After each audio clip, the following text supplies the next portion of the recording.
Este é o 32º áudio da série Reflexões sobre a vida de Jiddu Krishnamurti. Nesta semana falaremos sobre aquilo que é. Portanto, se você está chegando agora no nosso canal, não se esqueça de se inscrever, clicar no sino de notificações para não perder nenhuma postagem e deixe seu like se você está gostando desta nova série. Gratidão a todos.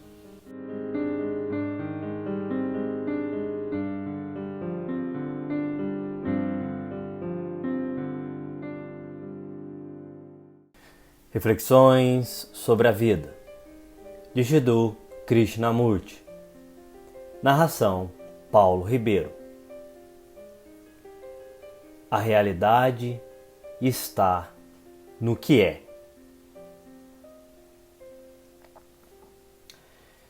Em vez de perguntarem quem atingiu a iluminação ou o que é Deus, por que não dão toda a vossa atenção ao que é? Então descobrirão o desconhecido, ou antes, ele virá ter convosco. Se compreenderem o que é o conhecido, experimentarão esse silêncio extraordinário que não é induzido, nem imposto. Esse vazio criativo, que é o único onde a realidade pode entrar. Ela não pode vir para aquilo que está no movimento do vir a ser, que está em luta. Ela só pode chegar àquilo que está a ser, que compreende o que é. Então, poderão ver que a realidade não é longínqua, que o desconhecido não está longe, está no que é. Do mesmo modo que a resposta a um problema está no problema, assim também a realidade está no que é. Se formos capazes de o compreender, então conheceremos a verdade.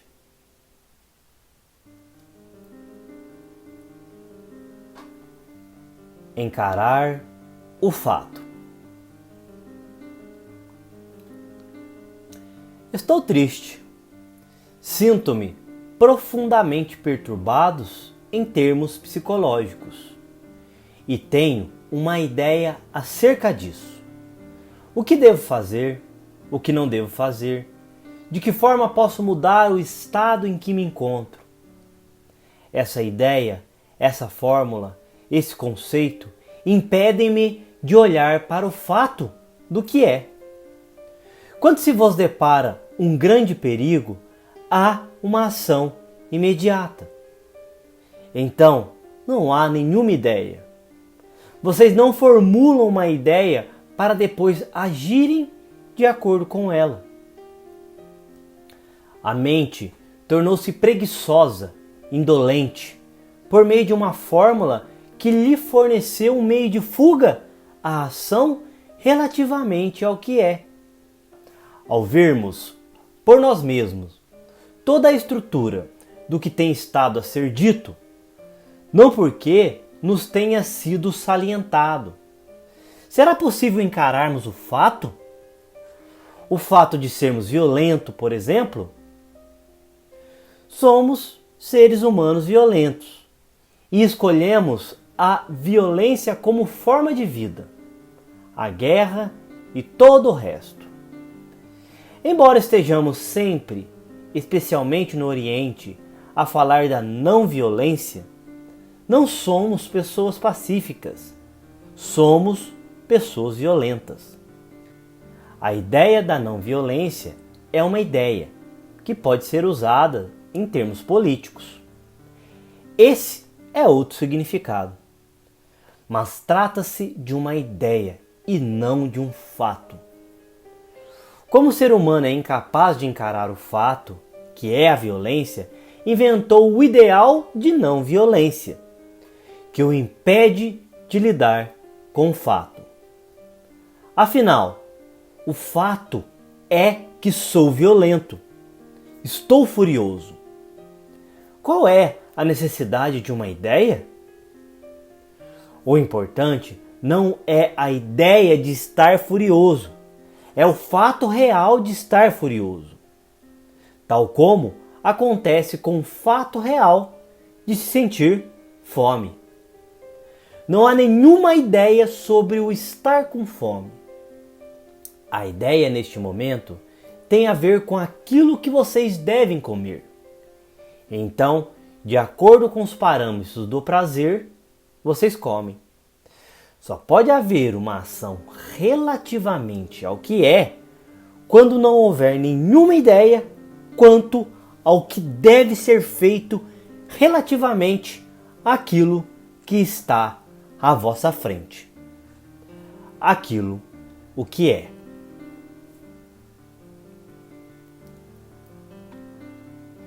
Libertar-se do que é.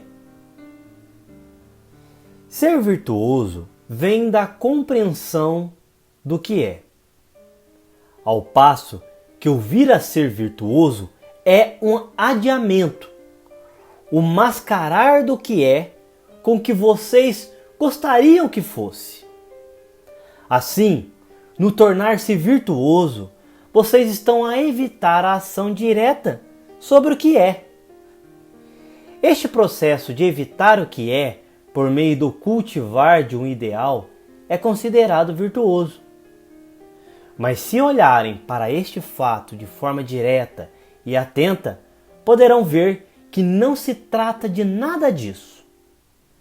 Trata-se apenas de adiar o confronto com o que é. A virtude não é o vir a ser daquilo que não é. A virtude é a compreensão do que é e, portanto, ela é a libertação do que é. A virtude é essencial numa sociedade que se está a desintegrar a um ritmo acelerado.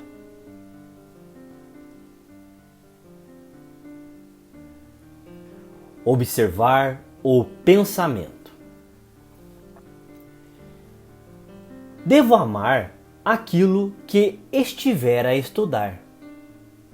Se vocês quiserem compreender uma criança, deve amá-la e não condená-la. Devem brincar com ela, observar seus movimentos, as suas idiosincrásias, os seus comportamentos. Mas se apenas a condenarem, resistirem ou a culparem, não poderá haver compreensão alguma da criança. Da mesma forma, para compreender o que é, deve observar o que pensam, o que sentem e o que fazem a cada momento. Isso é real. A fuga alimenta o conflito. Por que somos ambiciosos? Por que desejamos ter sucesso, ser alguém? Por que lutamos por ser superiores? Por que todo este esforço para nos afirmarmos, quer seja de forma direta, quer através de uma ideologia ou do Estado? Não será esta afirmação de si mesmo a principal causa do conflito e da nossa confusão? Será que pereceríamos se não tivéssemos ambição? Não poderemos sobreviver fisicamente se não formos ambiciosos? Porque somos nós hábeis e ambiciosos? Não será a ambição uma urgência em evitar o que é? Não será a estabilidade verdadeira estúpida que é o que nós somos? Por que tememos tanto o que é? Qual é a vantagem de fugirmos se o que quer que nós formos está sempre lá? Podemos ser bem-sucedidos na nossa fuga, mas aquilo que nós somos continua lá, a alimentar o conflito e o sofrimento. Por que temos tanto medo da nossa solidão, do nosso vazio? Qualquer atividade que esteja afastada do que é, está condenada a trazer-nos tristeza e antagonismo. O conflito é a negação do que é, ou a fuga do que é. Não existe outro conflito senão este. O nosso conflito torna-se cada vez mais complexo e insolúvel, porque nós não encaramos o que é. Não há nenhuma complexidade no que é, mas apenas nas muitas formas de lhe escaparmos que nós procuramos.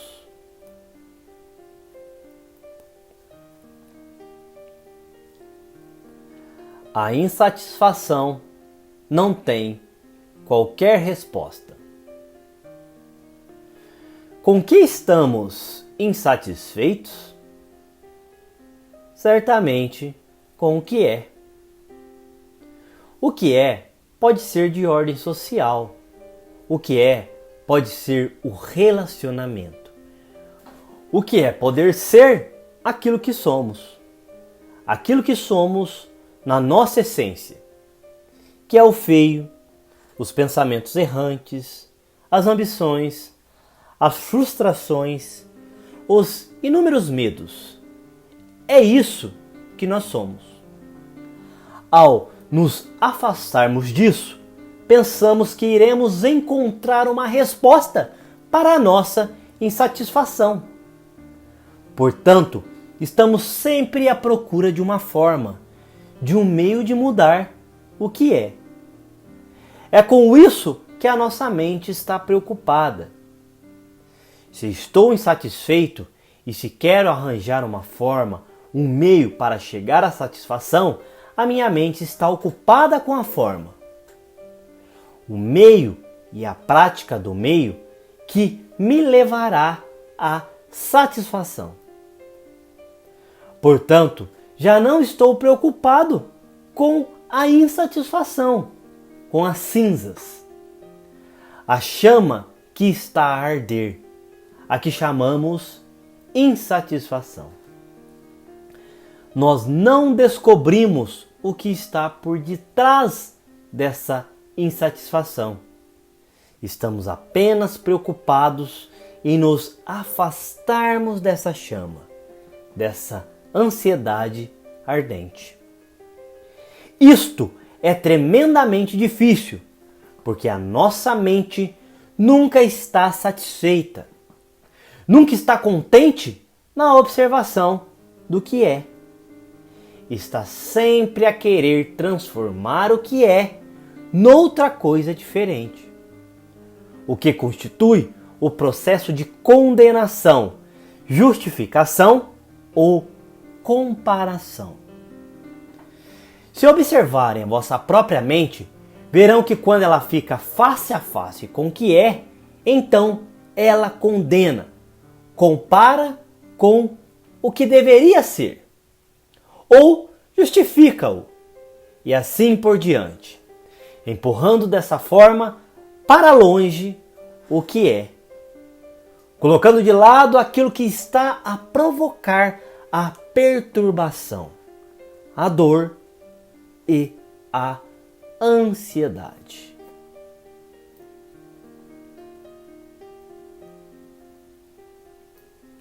O esforço é uma distração em relação ao que é. Temos de compreender o problema da luta. Se compreendemos o significado do esforço, então poderemos traduzi-lo em ação no nosso cotidiano. Não será verdade que o esforço significa uma luta para transformarmos o que é no que não é, ou no que devia ser ou no que deve vir a ser? Estamos sempre a fugir do que é, para transformarmos ou modificarmos. Aquele que está verdadeiramente satisfeito é aquele que compreende o que é, que atribui o significado correto ao que é. A verdadeira satisfação não reside nas muitas ou poucas posses, mas na compreensão de todo o significado do que é. Somente na atenção passiva pode ser compreendido o significado do que é. Não estou neste momento a falar da luta física com a terra, com a construção ou com o problema técnico, mas da luta psicológica. As lutas e os problemas psicológicos assombram sempre os fisiológicos. Podem construir uma estrutura social cuidadosa, mas enquanto a escuridão e as lutas psicológicas não forem compreendidas, elas virão invariavelmente subverter a estrutura cuidadosamente construída. O esforço é uma distração relativamente ao que é. Na aceitação do que é, cessa a luta. Não há qualquer aceitação quando existe o desejo de transformar ou modificar o que é. A luta, que é um sinal de destruição, só existe enquanto há o desejo de mudar o que é.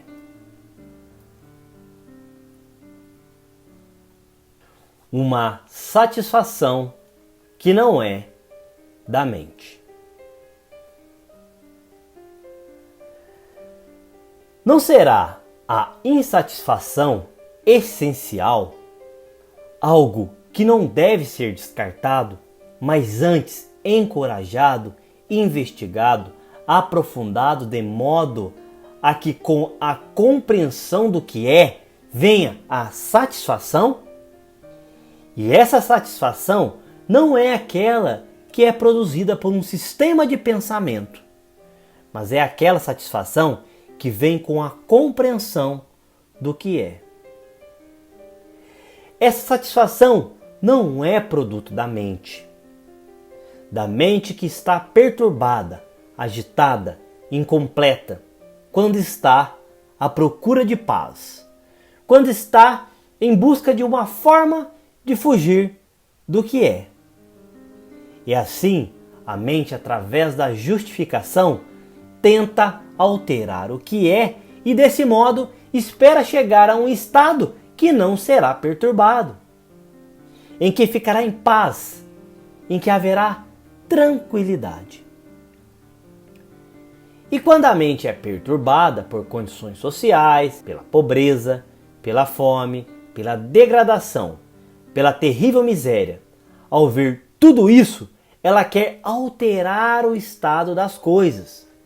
Fica enredada na forma de alterar, no sistema de alterar. Mas se a mente for capaz de olhar para o que é, sem comparar, sem julgamento, sem o desejo de transformar em qualquer outra coisa, então verão que surge um tipo de satisfação que não é da mente. A satisfação que é produto da mente é uma fuga, é estéril, é uma coisa morta.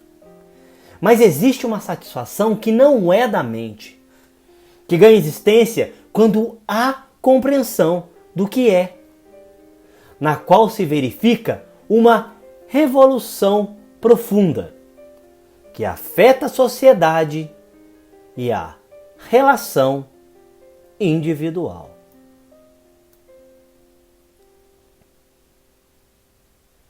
Manter viva a insatisfação. Não será a insatisfação essencial à nossa vida? A qualquer questão, a qualquer investigação, a qualquer tentativa de aprofundar, a descoberta do que é real, do que é a verdade, do que é essencial na vida? Posso ter esta grande insatisfação enquanto estou na escola, mas então arranjo um emprego e essa insatisfação desaparece.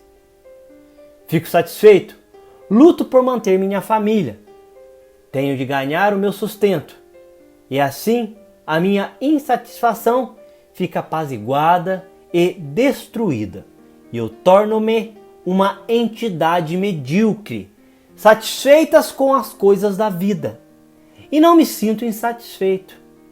Mas a chama tem que ser mantida do princípio ao fim, para que possa haver uma verdadeira investigação, um verdadeiro aprofundar do problema do que é a insatisfação.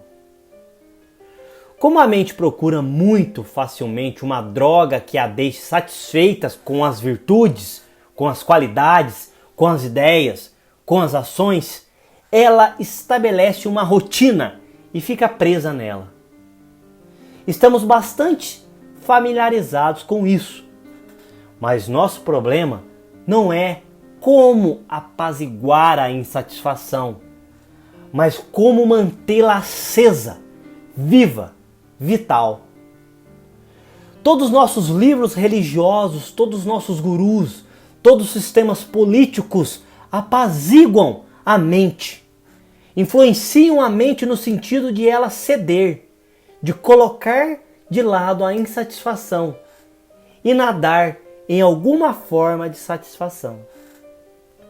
Não será essencial estar-se insatisfeito para se poder descobrir o que é verdadeiro?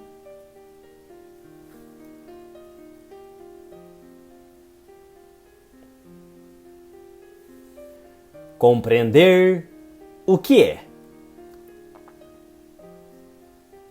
Nós estamos em conflito uns com os outros. E o nosso mundo está a ser destruído. As crises e as guerras sucedem-se. A fome, miséria. Há aqueles que são imensamente ricos, envoltos na sua respeitabilidade, e aos pobres. Para resolver estes problemas, o que se torna necessário não é um novo sistema de pensamento, não é uma nova revolução econômica, mas compreender o que é. A insatisfação, o constante aprofundar do que é, que dará origem a uma revolução com um alcance maior que o da revolução das ideias. E é esta revolução que se torna tão necessária para fazer nascer uma cultura diferente, uma religião diferente, uma relação diferente entre os homens. Este foi o 32º áudio da série Reflexões sobre a vida de Jiddu Krishnamurti. Na próxima semana falaremos sobre o intelecto. Portanto, se você está chegando agora no nosso canal, não se esqueça de se inscrever, clicar no sino de notificações para não perder nenhuma postagem e deixe seu like se você está gostando desta nova série. Gratidão a todos e até um próximo vídeo.